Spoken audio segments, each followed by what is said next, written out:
फ़ारूक और आप देख रहे हैं मेरा यूट्यूब चैनल। तो काफ़ी सारे ब्रदर ने जो कोल्ड रूम का फ़र्श होता है ना, उसके बारे में डिस्कस की थी कि अक्सर कोल्ड रूम के जो फ़र्श हैं वो या तो उसमें एक क्रैक आ जाते हैं या फिर उसमें जो टाइलें लगाई होती है ना उसमें खलल आ जाता है। ठीक है, यानी कि वो टाइलें फ़र्श को छोड़ देती हैं। तो पहले भी मैं इस पे वीडियो बना चुका हूँ, मज़ीद मैं आज इंशाल्लाह आपको इसके बारे में डिटेल देता हूँ कि कोल्ड रूम का फ़र्श मुकम्मल किस तरह बनाना चाहिए। ये कोल्ड रूम बनाते वक्त कोल्ड रूम का जो फ़र्श है बड़ा ही इम्पोर्टेंट चीज़ है, बड़ी एक ख़ास चीज़ है। अगर इसको आप मद्देनज़र नहीं रखते, इसकी टेंशन नहीं लेते तो ये बाद में बड़े मसले आते हैं। ठीक है, आपके नीचे से पैनल भी सारे ख़त्म हो जाते हैं, पैनल यहाँ से आपके पैनल गल जाते हैं। अगर ये पानी छोड़ना शुरू कर दे तो आपके पैनल गलना शुरू हो जाते हैं। थोड़ा करीब आइएगा कैमरा मैन। तो ये हमारा स्टोर बन रहा है, ये इसका बेड है।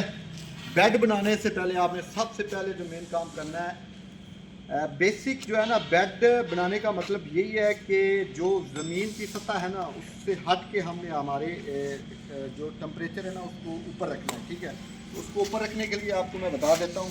बेड बनाने से सबसे पहले आपने क्या करना है कि सबसे पहले मेन चीज़ है कि पॉलीथीन होनी चाहिए, जिसको आम हम शापर बोलते हैं। ठीक है, पॉलीथीन के बाद आपने क्या करना है, पॉलीथीन से बेहतर है कि आप हल्की फुल्की पहले कंक्रीट करवा लें, वो उससे भी बेहतर है। कंक्रीट करवाएं, नॉर्मली कंक्रीट करवाने के बाद पॉलीथीन रखें। पॉलीथीन के बाद ये शीटें हैं पीओ की। ठीक है, ये तकरीबन 4 इंच 6 इंच की शीटें रखें। ठीक है, उसके बाद फिर आपने आगे सरिया और ये कंक्रीट वगैरह बाद में ये मामला करने हैं। अच्छा, तो इसमें एक चीज़ और आ जाती है कि ये चीज़ करने के बाद भी अक्सर लड़कों के मैसेजेस आते हैं कि ये चीज़ हुई है लेकिन फिर भी जो ना वो नमी आ रही है, फ़र्श में नमी आ जाती है या गीलापन महसूस होता है और क्रैक वगैरह आ जाते हैं। तो उसके लिए ये है कि अक्सर ज़्यादातर बंदे ये काम तो कर लेते हैं लेकिन इसकी जो फ़र्श की वेपोराइजेशन होती है ना, उसके लिए जो हम एयर सर्कुलेशन के जो पाइप डालते हैं वो नहीं डालते।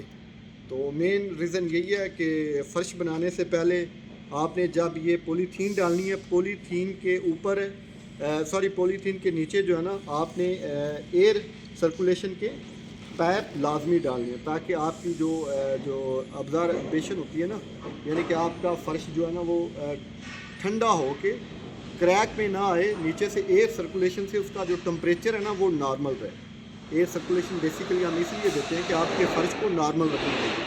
वैसे आप ये कुछ भी नहीं करेंगे तो आपका टेम्परेचर मेंटेन हो जाएगा, उसमें कोई टेंशन नहीं है। लेकिन इसकी लाइफ बढ़ाने के लिए, इसकी वो नमी को दूर करने के लिए, ठीक है, क्रैक्स को दूर करने के लिए ये चीज़ें अमल किया जाता है। पीओ लाजमी रखें और कंड्यूट पाइप रख लें। ठीक है, एयर की सर्कुलेशन लाजमी करें। अगर आपका बड़ा स्टोर है 100 बाई 90 का या 100 बाई 100 का, 24 फुट हाइट का, 25 फुट हाइट का बड़ा स्टोर है, तो उसमें कोई रिस्क नहीं लेना आपने, उसमें लाजमन एयर सर्कुलेशन के आपने पाइप रखना है। ठीक है, बाकी ये आपके सामने हमारा स्टोर है। ठीक है, तो ये आप देख सकते हैं कैमरे 6 कर रहे हैं। कैमरे 6 के साथ हम अंदर है, आपको एक और विज़िट भी करवाते हैं, कोल्ड रूम भी लगवा रहे हैं। और दूसरा ये पैनल, सैंडविच पैनल लगा रहे हैं। एक चीज़ और मैं आपको बता दूं कि जब आपने ये सारे पैनल लगा लेने हैं ना, तो दरमियान में ये जो स्पेस है, यहाँ से एयर आपकी इंटर नहीं होनी चाहिए। यहाँ पे लिक्विड फॉर्म में आपने केमिकल लाजमी डालना है। ठीक है, इसी के साथ ये मेरे दोस्त हैं भाई, ठीक है, नदीम भाई, ये भी मिल के हम काम कर रहे हैं सारा। तो नदीम भाई क्या हाल है आपका? शुक्र है अल्लाह का। आपका कैसा एक्सपीरियंस है, कैसे आप मतलब कि जी, तो आप क्या इसके बारे में कहते हैं नदीम भाई? फ़ारूक भाई, ये जो आपने बताया है ना, हमें ये सर्कुलेशन के लिए पाइप तो लाजमी डालने चाहिए। नमी को ख़त्म करने के लिए ना ये एयर के जो पाइप है ना ये लाजमी है। और दूसरा ये जो साइडों पे इसकी ये आप देख रहे हैं स्पेस, तो इसमें आपने लिक्विड फॉर्म में लाजमी डालना है, केमिकल डालना है। अगर आप नहीं डालेंगे तो आपकी नमी चली जाएगी और आपका फ्रीज़र गलना शुरू हो जाएगा। तो आप ये जो ये खराब होने शुरू हो जाएंगे। ये छोटी छोटी जो बातें हैं ना, ये आपको नज़रअंदाज नहीं करनी चाहिए। बिल्कुल आप सही कह रहे हैं। कि ये छोटी छोटी जो, हालांकि ये इतनी बड़ी बातें नहीं है, हाँ जी। लेकिन ये बाद में बड़ा मसला बन जाता है, पूरे स्टोर का सत्यानाश हो जाता है ना। हाँ जी। तो नीचे से जब यहाँ से साफ ज़ाहिर है, एयर आपका बेड भी ठीक हो, सारा कुछ सही हो, यहाँ से आप फिलिंग नहीं करेंगे तो साफ ज़ाहिर है यहीं से एयर लेना शुरू करेगा, पानी हाँ जी। जाएगा, पानी जाएगा और हाँ, आपका बेड बिल्कुल ख़राब हो जाएगा, फर्श ख़राब हो जाएगा, क्रैक आने शुरू हो जाएंगे इसमें। और दूसरी बात ये कि जो ये जो स्पेस है ना, इसमें आपने केमिकल लाजमी डालना है, लाजमी डालना है। जो एसी कूल रूम का एसी है, इसकी जो ड्रेन है अगर जी, जी। लीकेज होती रहती है ना, उसकी वजह से भी पानी ये गौर नहीं करते और वो पानी फर्श में जाता रहता है, जिसकी वजह से ये कूल रूम के सारे तरफ पानी चला जाता है। और दूसरी बात ये कि वो कूल रूम गलना शुरू हो जाता है। फौरी इस पे अमल करना चाहिए कि ड्रेन जो है हमारी, इसको प्रॉपर तरीके से लगाएं और प्रॉपर तरीके से इसका काम करें। प्रॉपर तरीके से इसका काम करें, इसको फौरी आपने रिपेयर करवाएं। इसको रिपेयर करवाने के बाद फिर आप सारे कूल रूम की सफाई करवाएं, फिर उसके बाद आपने इसको बंद करवा सारा ओपन सफाई करके अच्छी तरह। नदीम भाई ने ये बिल्कुल, आपने बिल्कुल पॉइंट, बड़ा ही आपने इम्पोर्टेंट पॉइंट बताया।